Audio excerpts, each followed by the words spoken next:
ನಮಸ್ಕಾರ, good morning, ಶುಭೋದಯ. ನೀವು ನೋಡ್ತಾ ಇದ್ದೀರಾ ನ್ಯೂಸ್ 18. ನಾನು ನವಿತಾ ಜೈನ್. ಎರಡನೇ ಬಾರಿಗೆ ಸಿಎಂ ಆಗಿ ಇವತ್ತು ಸಿದ್ದರಾಮಯ್ಯ ಪದಗ್ರಹಣವನ್ನ ಮಾಡಲಿದ್ದು, ಸಿಎಂ ಆಗಿ ಸಿದ್ದರಾಮಯ್ಯ ಅವರು ಹಾಗೆಯೇ ಡಿಸಿಎಂ ಆಗಿ ಡಿಕೆ ಶಿವಕುಮಾರ್ ಅವರು ಪದಗ್ರಹಣವನ್ನ ಮಾಡಲಿದ್ದಾರೆ. ಕಂಠೀರವ ಸ್ಟೇಡಿಯಂನಲ್ಲಿ ಅದ್ದೂರಿ ಪದಗ್ರಹಣಕ್ಕೆ ಎಲ್ಲಾ ರೀತಿಯ ಸಿದ್ಧತೆಗಳನ್ನ ಮಾಡಿಕೊಳ್ಳಲಾಗಿದೆ.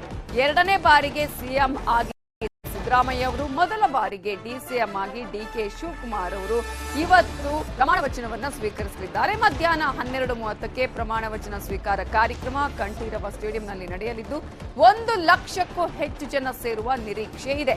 ಈಗಾಗಲೇ ಕಂಠೀರವ ಸ್ಟೇಡಿಯಂ ಬಳಿ ಜನ ಸೇರ್ತಾ ಇದ್ದಾರೆ. ಬೆಳಗ್ಗಿನಿಂದಲೇ ಜನ ಬರ್ತಾ ಇದ್ದಾರೆ. ಬೆಳಗ್ಗೆ ಆಗಿದ್ದ ತಕ್ಷಣವೇ ನೋಡ್ತಾ ಇದ್ರೆ ಕಂಠೀರವ ಸ್ಟೇಡಿಯಂನಲ್ಲಿ ಪದಗ್ರಹಣ ಕಾರ್ಯಕ್ರಮಕ್ಕೆ ನಾವು ಸಾಕ್ಷಿ ಆಗ್ಬೇಕು ಅಂತ ಹೇಳಿ ಸಿದ್ದರಾಮಯ್ಯ, ಡಿಕೆ ಶಿವಕುಮಾರ್ ಅವರ ಅಭಿಮಾನಿಗಳು, ಕಾಂಗ್ರೆಸ್ ಕಾರ್ಯಕರ್ತರು ಈಗ ಜಮಾಯಿಸ್ತಾ ಇದ್ದಾರೆ.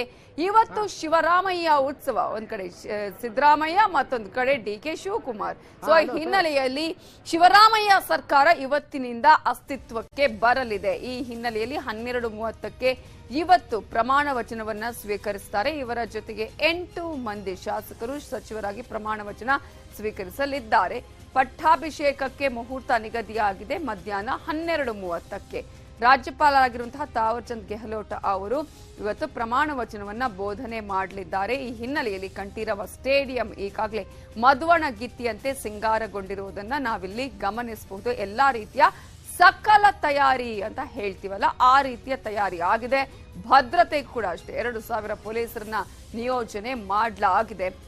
ಈ ಹಿಂದೆ ಎಲ್ಲ ಪದಗ್ರಹಣ ಕಾರ್ಯಕ್ರಮ ಆಲ್ಮೋಸ್ಟ್ ವಿಧಾನಸೌಧದಲ್ಲೇ ನಡೀತಾ ಇತ್ತು. ಆದ್ರೆ 2013ರಲ್ಲಿ ಸಿದ್ದರಾಮಯ್ಯ ಅವರು ಇದನ್ನ ಬಿಟ್ಟು ಕಂಠೀರವ ಸ್ಟೇಡಿಯಂನಲ್ಲೇ ಪ್ರಮಾಣ ವಚನವನ್ನ ಸ್ವೀಕರಿಸಿದ್ರು.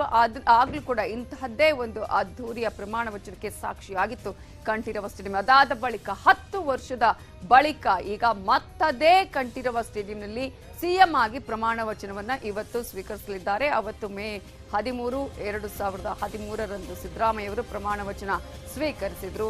ಇವತ್ತು ಸಿದ್ದರಾಮಯ್ಯ, ಡಿಕೆಶಿ ಸೇರಿದಂತೆ ಈಗ ಸಚಿವ ಸಂಪುಟದಲ್ಲಿ 8 ಮಂದಿ ಶಾಸಕರು ಇವತ್ತು ಸಚಿವರಾಗಿ ಪ್ರಮಾಣವನ್ನ ಸ್ವೀಕರಿಸಲಿದ್ದಾರೆ. ಅದ್ದೂರಿ ಪದಗ್ರಹಣಕ್ಕೆ ಎಲ್ಲಾ ರೀತಿಯ ಸಿದ್ಧತೆಯನ್ನ ಆಲ್ರೆಡಿ ಮಾಡಿಕೊಳ್ಳಲಾಗಿದೆ. ನಿಮ್ಗೆ 2 ದೃಶ್ಯಗಳಲ್ಲೂ ಕೂಡ ನಾವು ತೋರಿಸ್ತಾ ಇದೀವಿ.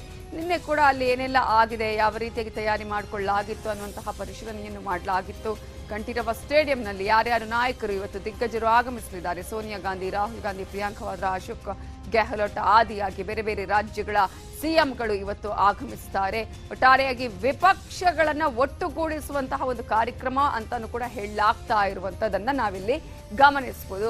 ಇವತ್ತಿನಿಂದ ಜೋಡೆತ್ತಿನ ಆಟ ಶುರುವಾಗಲಿದೆ. ಕಾಂಗ್ರೆಸ್ ಸರ್ಕಾರ ಚುನಾವಣೆಯಾಗಿದೆ. 16ನೇ ವಿಧಾನಸಭೆಗೆ ಈಗಾಗಲೇ ಎಲೆಕ್ಷನ್ ನಡೆದು 135 ಕ್ಷೇತ್ರಗಳಲ್ಲಿ ಕಾಂಗ್ರೆಸ್ ಅಭೂತಪೂರ್ವ ಗೆಲುವನ್ನ ಸಾಧಿಸಿದ ಬಳಿಕ ಅನೇಕ ಡಿಕೆಶಿ ಮತ್ತು ಸಿದ್ದರಾಮಯ್ಯ ನಡುವೆ ಸಿಎಂ ಒಂದು ಪಟ್ಟಕ್ಕಾಗಿ ಸಾಕಷ್ಟು ಗುದ್ದಾಟ ಆದ ನಂತರ ಎಲ್ಲವೂ ಸುಖಾಂತ್ಯವಾಗಿ ಇವತ್ತು ಪದಗ್ರಹಣ ಕಾರ್ಯಕ್ರಮ ನಡೆಯಲಿದೆ. ಇದಕ್ಕೆ ಮುಹೂರ್ತ 12:30ಕ್ಕೆ ನಿಗದಿಯಾಗಿದೆ.